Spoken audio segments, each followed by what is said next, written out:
Hey, this is Scott, and welcome back to our channel, Tea Times for Two, Golf Travel for Couples. And today we're in Las Vegas, Sin City, and we're at the Pauite Golf Resort, just northwest of Las Vegas.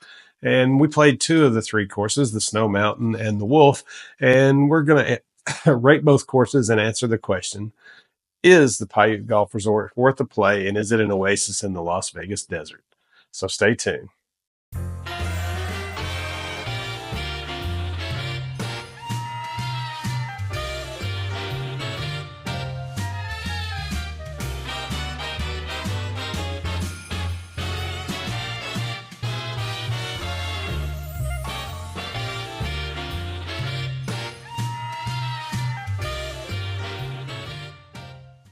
Okay, in this video, we're going to do it a little differently. So even though there's 54 holes at Pauite, we would normally rate each golf course separately, but since we played two of the three, we're just going to lump our ratings together for both the Snow Mountain and for the Wolf courses.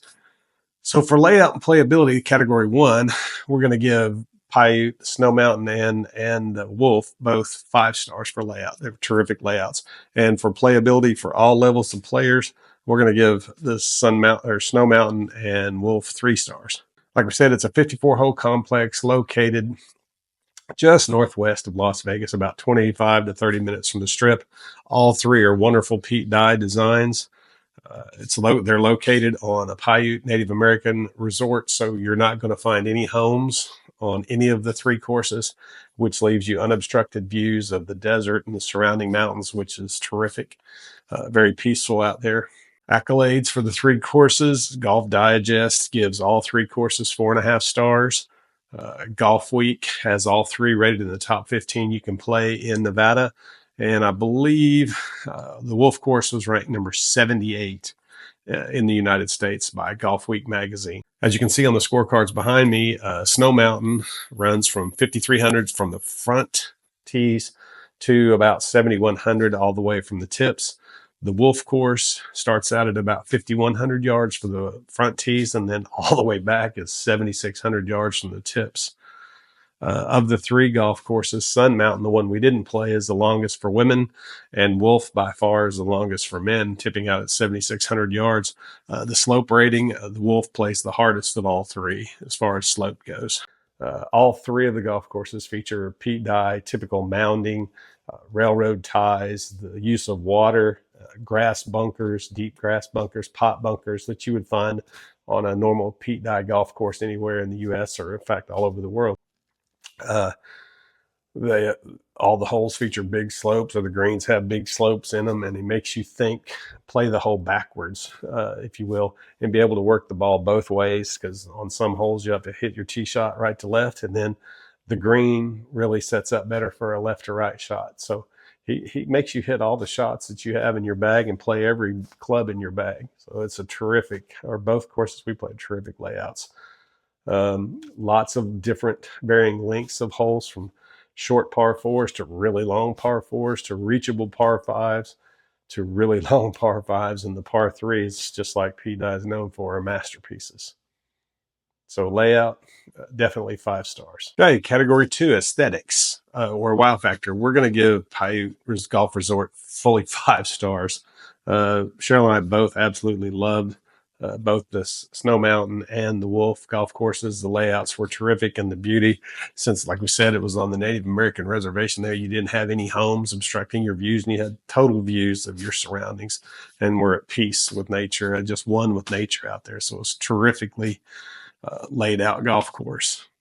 Both golf courses had terrific mounding and bunkering on them, like you would expect with a peat dye golf course, with the liberal use of railroad ties and grass bunkers.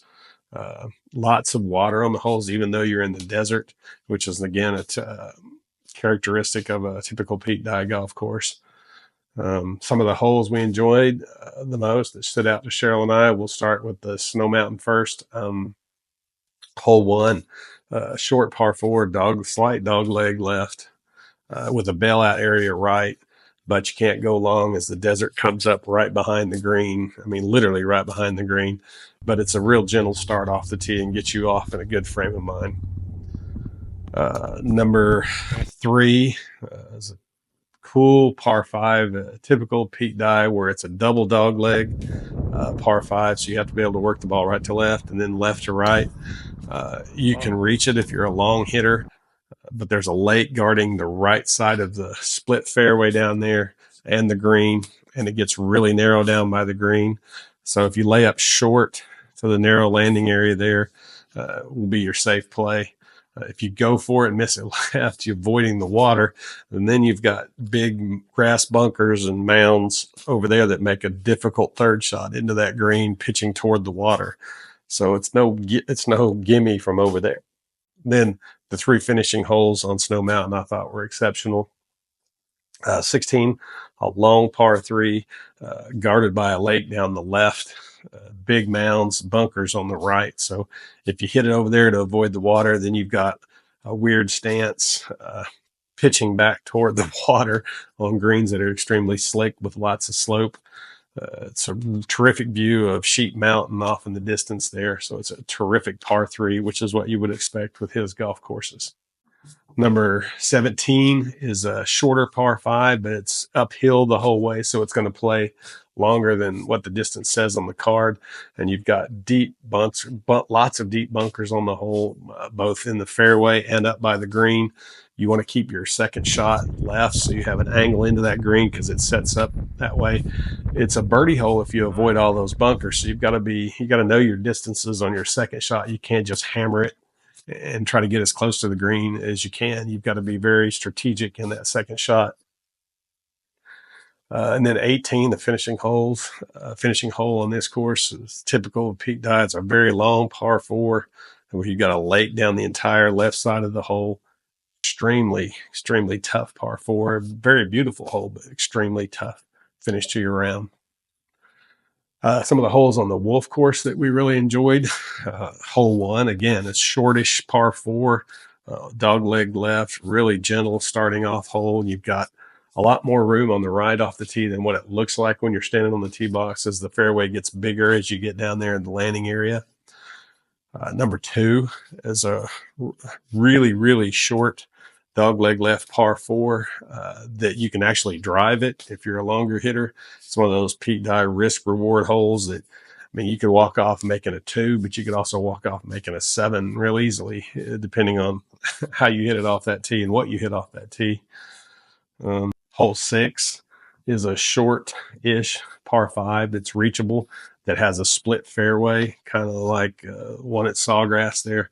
The safe play is to lay up down the right side, and then you've got just a little wedge into the green. You've made the hole just a 100-yard or less par 3 with a wedge in your hand, so you can make it a birdie hole. Now, you can reach it in 2, but you bring in a lot of trouble with that decision. So you have to be good with your fairway woods or hybrids, whatever it is you're hitting into that tee, or you can just take the safe play, lay up, have a wedge into the green. Number 12, beautiful par 3, long par 3, kind of like 16 on the Snow Mountain course. It's a really long par 3, and this one has a lake down the right side.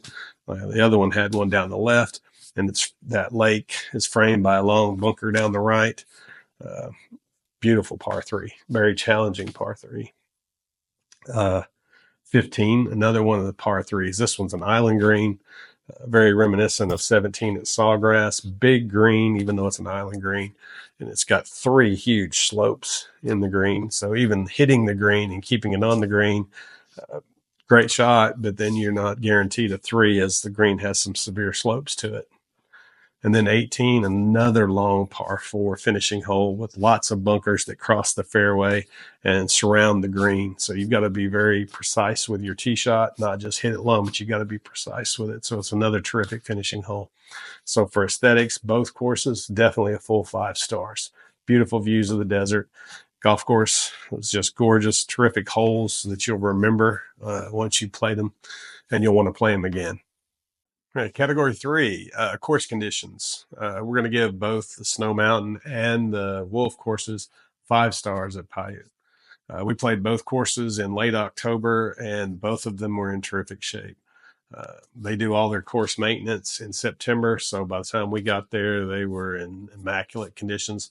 Tee boxes, fairways, greens, as you can see on some of the pictures and videos, were in immaculate shape, which is what you would expect from a 5-star resort and paying the kind of money that you pay to play golf in Las Vegas. So you won't be disappointed, or at least we weren't disappointed when we went, like I said, in late October. So course conditions, fully 5 stars. Category 4, amenities. For Pauite Golf Resort, we're going to give it 3 stars for amenities. I mean, there's a fully stocked pro shop, which was very nice and had lots of merch, and a restaurant and bar. The clubhouse was nice. The locker room facilities were nice. They had a really nice practice area, and they had an area for weddings, but not much else. Just great golf. So they're, as far as stay and play, this wasn't that type of resort. Again, you're only 25 minutes from the strip, so all your amenities are going to be down there. So if you want just great golf courses with a good pro shop, this is your place. But don't expect much else in the way of anything else, no spa or things like that. All right, category 5, value or bang for your buck. We're going to give Pauite Golf Resort, at least in October when we played, 3 stars.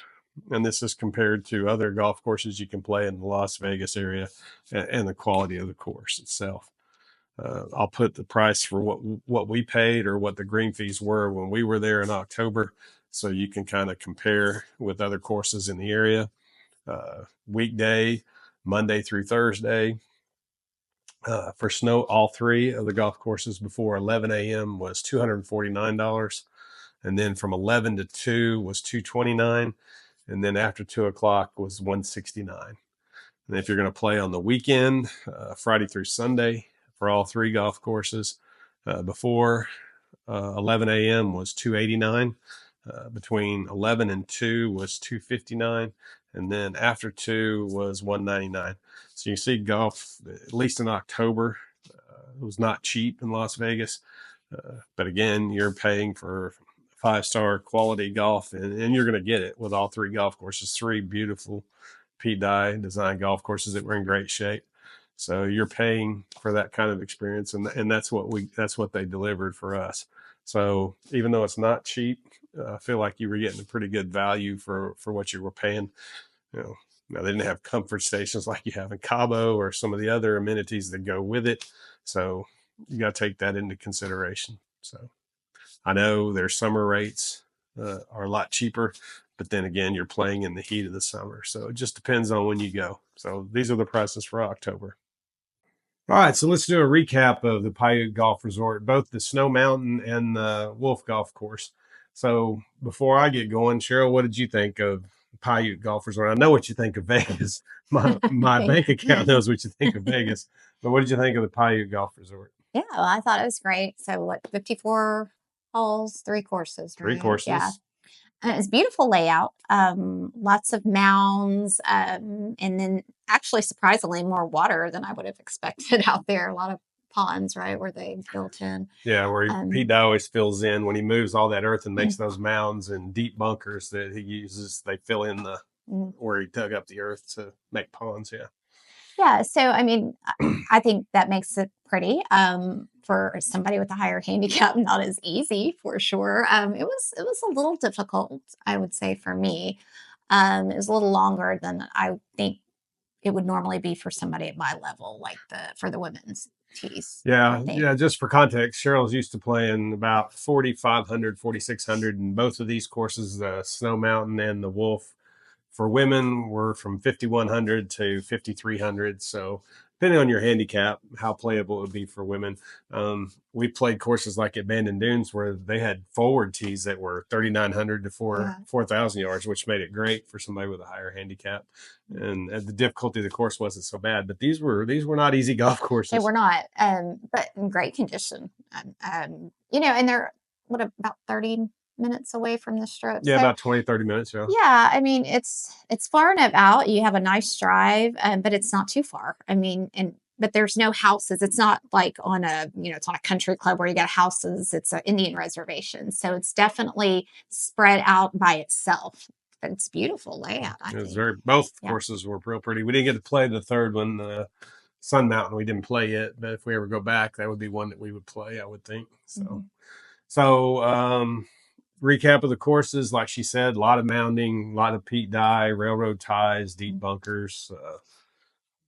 lot of swale in the greens. They were not easy to putt. They were a lot of break in the putts, which, that's, that going in Yeah. if you're going to play a Pete Dye golf course. But for a 5-star resort, I thought they were both really good shape and a lot of fun to play. I agree.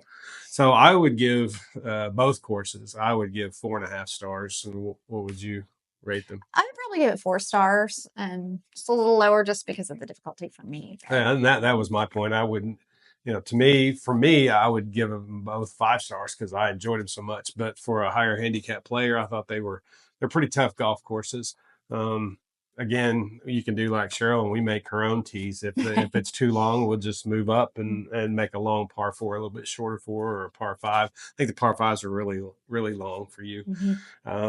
Again, answer the question: is it a must play when you go to Vegas? I know you have lots of options in Las Vegas to play golf, but if you want self-contained, just 3 golf courses where all there is golf, I thought it was definitely a must play, and challenging in a good way. in a good way, and it was Yes. in immaculate shape. So again, I gave it 4.5 stars. It's expensive. I mean, it's $289 when we played it in late October, but you're getting that kind of condition of the golf course and that kind of experience. So for me, I don't mind paying that for that kind of deal. And October was a perfect time to go because they did all their maintenance in September. So the courses were in great shape. So definitely think it's a must play. As always, remember, if you like this video, to hit like and subscribe so that we can keep providing content for couples who love to play golf just like us. Yeah, and be sure to check back next week for our next video in the Vegas series as we drive out to Coyote Springs and play the Jack Nicklaus Coyote Springs golf course. And check back with our other series where we go to Bandon Dunes, where we go to Cabo San Lucas, where we go to Scottsdale, even in the Caribbean, courses all over the Caribbean, and other destinations all around the world. So we hope to see you on the first tee sometime. Bye.